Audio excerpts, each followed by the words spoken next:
Hello મિત્ર, જય શ્રી કૃષ્ણ. સ્વાગત છે તમારા બધાનું આપણા કિચનમાં.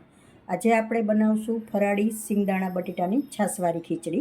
તો એના માટે મેં 500 ગ્રામ બટેટા લીધા છે અને એક બાઉલ ભરીને સિંગદાણા લીધેલા છે. તો બટેટા આપણે પહેલાં બાફી લેશું. આપણે બટેટા આમાં બાફવા મૂકી દઈશું. તો પાણી આપણું ગરમ થઈ ગયું છે અને બટેટા પણ કટ કરી લીધા છે. તો હવે આપણે કુકરમાં એડ કરી દઈશું બધા.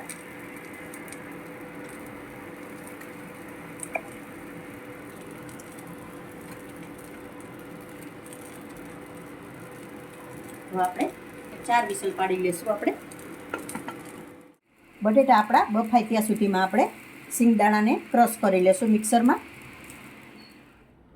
સિંગદાણા પીસાઈને ભૂકો તૈયાર છે આપણો અને બટેટા પણ બફાઈ ગયા છે. તો હવે આપણે બટેટાને પહેલાં મેશ કરી લેશું.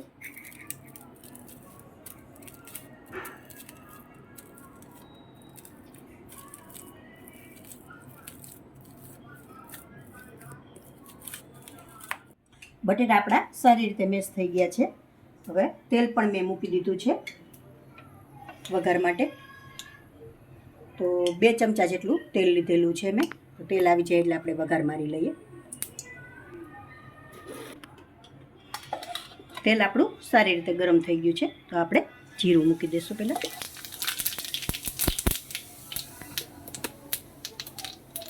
ટમેટાની કટકી, મરચાંની કટકી,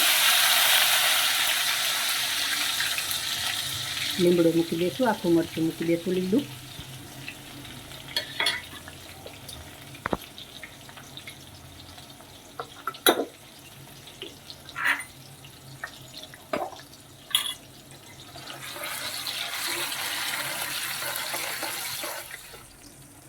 હવે આપણે છાશનો વઘાર મારી દઈશું.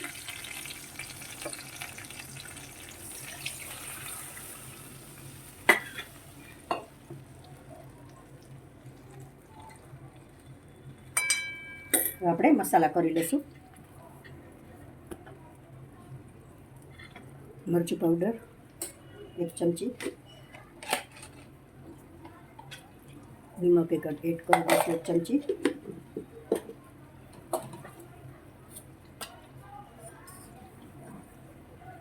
અડધી ચમચી ખાંડ એડ કરી દઈશું.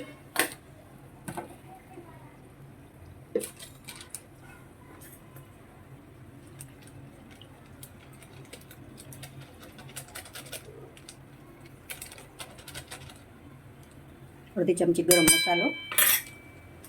હવે સારી રીતે આપણે ઉકળવા દઈશું.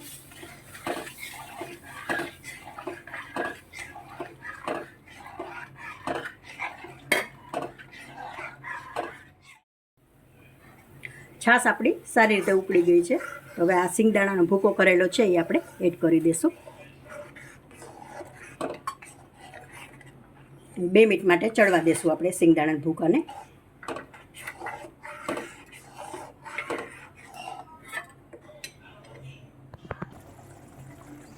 સિંગદાણાનો ભૂકો આપણો ચડી ગયો છે. તો બટેટાનો માવો આપણે કરેલો હતો ને આપણે એડ કરી દઈશું.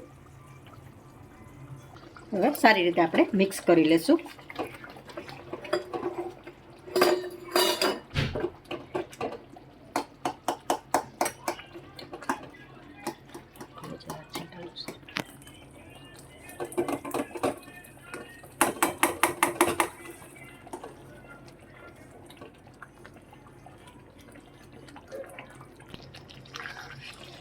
હવે 2 મિનિટ માટે આપણે ચડવા દઈશું. તો ચડી ગઈ છે આપણી ખીચડી સારી રીતે. હવે આપણે સર્વ કરી લઈશું. તો જો મિત્રો, તૈયાર છે આપણી સિંગદાણા બટેટાની છાશવાળી ખીચડી. તો જો તમને મારો વિડીયો પસંદ આવ્યો હોય તો લાઈક કરશો, કોમેન્ટ કરશો, તમારા મિત્રોમાં શેર કરશો.